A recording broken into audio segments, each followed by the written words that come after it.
Iz svetega evangelija po Janezu.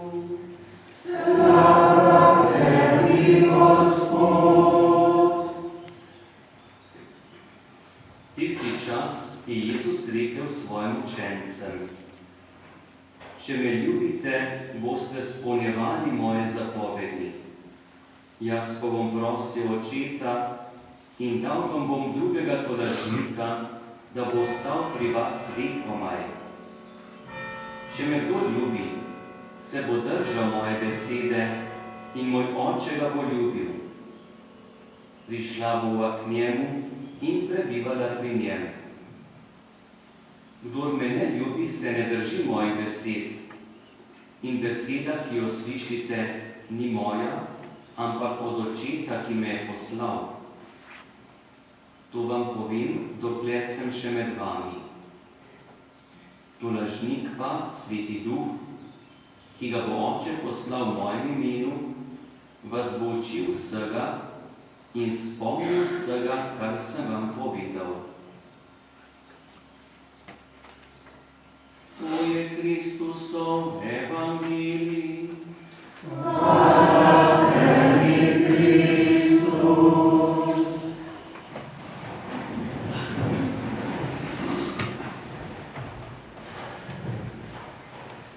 V današnjem jutru sem razmišljal, kaj se spomnim od svoje svete Birme. Je kar veliko let nazaj. Nekateri so bili pri Birmi letos, to je nazaj komaj 3 tedne. Kakšen spomin mi ostaja? In ob tem sem razmišljal tudi te dogodke, ki pa so se zgodili na prvo sveto Birmo. To je bil pa vinkošni dan, učenci skupaj z Marijo zbrani pri molitvi in v prvem verilu smo slišali nekatera znamenja. Letos nismo poslušali, da se je kraj potresel, to je potres. Kada se nekaj strese, verjetno skoraj ni človeka med nami, ki tukaj ne bi doživel potres v življenju. In kar pozornost, pa tudi strah, ali bo se umirilo ali se ne. Drugi dogodek ob sveti Birmi je zapisan, da je zašumelo. Šum kot vihar, kot veter. Človek je pozoren takrat, kada se nič ne premika, pa nekaj zašumi. Ta tretje znamenje pa je bilo tako, ki ga mi nismo doživeli. Verjetno tudi ni potrebno, takrat pa so učenci mogli to doživeti. Je pa plamen, ogenj, ki je prišel nad vsakega izmed njih. Kako velik, za koliko časa, Sveto pismo ne poroča. Potres je minil, šum je utihnil, plamen se umaknil. In potem je tako kot mi danes, po sveti Birmi, nič posebnega na zunaj. Kaj je drugače zdaj po sveti Birmi? Ni, a ne tako. Seveda, najbolj svežega Birmanca od nas sem vprašal. Nič ni drugačnega ni po sveti Birmi. In tako zanimiva mi je misel, ko sem videl en kratek prispevek o sveti Birmi na Krimu in nekdo reče, pri sveti Birmi se praktično na zunaj nič ne zgodi. Tisti trenutek, veste, ko je sveta Birma, traja pri Birmancu kakšnih 8 sekund. Potem pa odideta skupaj z Botrom zopet nazaj na svoje mesto. Pri apostolih podobno. Vse se je umirilo, ampak po tem dogodku ti učenci v sebi čutijo, da je potrebno ljudem povedati o Jezusu Kristusu. Vse verjetno so to tudi prej vedeli, ampak se niso upali. Imamo pa še ena stvar. Zdaj se upajo. In ko Peter spregovori, je pa še tretja stvar. Razumejo jih. Povedati tako, da nekdo razume. Za Petra bi res lahko rekli, poleg domačega jezika, maternega, drugih jezikov ni govoril, ni bil izobražen. Vsakdo ga je pa slišal na tisti dan, ga je pa v svojem jeziku slišal. Verjetno Peter to takrat še vedel ni, ampak je potem prepoznal. In dostikrat razmišljam, kaj pa meni pomeni sveta birma, ki jo lahko uporabim. Zame je zakrament svete birme kot orodje. Orodje, da se nekaj dela. Kakšno orodje? In vedno bolj, čeprav ni po vrstnem redu zapisano pri darovih svetega duha, tako v sprejetje mi prihaja dar sveta, svetovanja, nasveta, ampak to samemu sebi, da se pravilno odločam. Tako sam čutim, da sveta birma je tisto orodje, da lahko v življenju sprejemam dobre, pravilne odločitve. In ko gremo skozi življenje, nekatere odločitve so take, ki so vsakdanje, majhne, drobne. Če se tam nekaj zgreši, ni take velike škode, pa se da popraviti. Potem so pa večje odločitve, ki nas močneje zaznamujejo, življenjske odločitve, ki trajajo skozi ves čas. Ampak pri odločitvah pa zraven prihaja še en dar, to je pa dar moči. Se lahko za to odloči. Danes, ko imamo toliko tehničnih pripomočkov, dosežkov, pa tudi toliko informacij, vse se zve. Pa je tako težka kakšna odločitev, ker ni moči ali pa ni spoznanja. Kako pomembne so odločitve v življenju. Verjetno tudi sami čutite v odločitvah, ki ste jih sprejeli. In ste lahko za določene odločitve res hvaležni. In rečete v srcu, hvala Bogu za tako odločitev.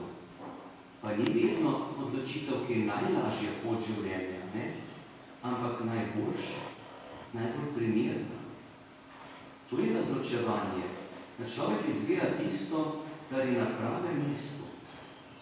Nevarno je izbira tisto, kar mi ustreza, ali bi rekli v takem pogovornem jeziku, kar mi paše. Take stvari človeka ne napolnijo, sreča se nekako odmakne, zadovoljstvo se izgublja. Pa kdaj prepoznate to v življenju po tripu sveta, v krajem, kjer smo. Kako potrebni je ta dar sveta, dar odločitev, dar moči, da se človek lahko prav odloča, je potrebno eno spoznanje, vedenje, dar vednosti, za pravo modrost. Modrost, ko človek prepozna, to je pomembno. Tega pa ne smem se tukaj je potrebno dati v življenje. In po darovih svetega duha, ki jih človek ima kot orodje. Z orodjem človek nekaj dela, ustvarja. In z orodjem se naredi izdelek. Tako imamo tudi od svetega duha lahko sadove. To je naš izdelek.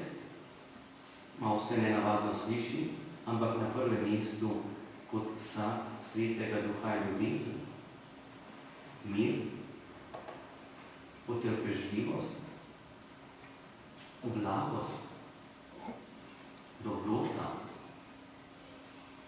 samoobvladovanje. To so stvari, ki jih človek v življenju po teh orodjih, ki nam jih Bog daje, tudi oblikuje svojo življenjsko pot. Tudi svojo življenjsko pot z drugim človekom, s katerim sem, s katerim živim. Naj bo današnji praznik Vinkošti ponovno poživitev te zavesti zakramenta svete birme. Prošnja Bogu, Gospod, daj darove svetega duha, daj svoja orodja, duhovna orodja za moje življenje, da bi lahko tako oblikoval, deloval, živel, da se sadovi pokažejo. Ali ni lepo, da imamo prav v rožnem vencu eno desetko zaznamovano z današnjim praznikom. To je ta skrivnost, ki je poslal Svetega Duha, da lahko skozi vse leto se spominjamo binkošnega praznika, svete vere. Kdaj pomislim, Bog nas prehiti svojo željo, da nam želi dati svojega duha, še predno mi za to prosimo. Kako naj nam Bog odvzame tega močnega duha, če smo v prošnji molitvi zanj? Ne bo današnji praznik binkošti še močnejša prošnja, Gospod, daj Svetega Duha meni za moje življenje, mojim bližnjim, mojim domačim, za ljudi, za katere molim in prosim. Zato vas tudi povabim, da skupaj izpovemo: Verujem v enega Boga, Očeta vsemogočnega, stvarnika nebes in zemlje, vseh vidnih in nevidnih stvari, in enega Gospoda Jezusa Kristusa, edinorojenega Sina Božjega, ki je začeta raje pred vsemi veki, in je Bog od Boga, duš od duši, pravi Bog od pravega Boga, rojenega od stvari, enega bistva z očetom, in je po njemu vse ustvarjeno, ki je zaradi nas ljudi in zaradi našega zavičanja prišel iz nebes in se odresil po Svetem Duhu iz Marije Device in postal človek, bil je tudi križan za nas, pod koncem Pilatom je trpel in bil grožno položen in tretji dan je bil mrtvih vstal, po pričevanju pisma, in je šel v nebesa, sedi na desnici Očetovi, in ko spet prišel stavi soditi žive in mrtve, in njegovemu kraljestvu ne bo konca, in Svetega Duha, Gospoda, ki jo življa, ki izhaja iz Očeta in Sina, ki ga z Očetom in Sinom molimo in strnimo, ki je govoril po prerokih, in gremo na sveto, prvično na to zgodstvo cerkev, priznavanje, da se spošča žalih grehov in pričakuje vstajenje mrtvih in življenje v Božjem liku. Amen. Brati in sestre, Sveti Duh nam je dan, da bi se ravnali po Božji volji in se veselili njegovih spodbud. Zato smemo prositi Jezusa Kristusa. Pošli Cerkvi Svetega Duha, da bo napolnjena z resnico v tebi obrodila obilo sadu. Prosimo, da sliši nas. Razsvetljuj politike, da se bodo odločali za modre zakone, ki bodo spoštovali življenje. Prosimo, da sliši nas. Daj katekumenom in vernancem moči, da bodo zveste priče tvojega evangelija. Prosimo, da sliši nas. Okrepi voljo preganjenim zaradi vere, da ne bodo omagali v pričevanju. Prosimo, da sliši nas. Podari večni mir pokojnim, ki se jih nihče ne spominja v molitvah. Prosimo, da sliši nas.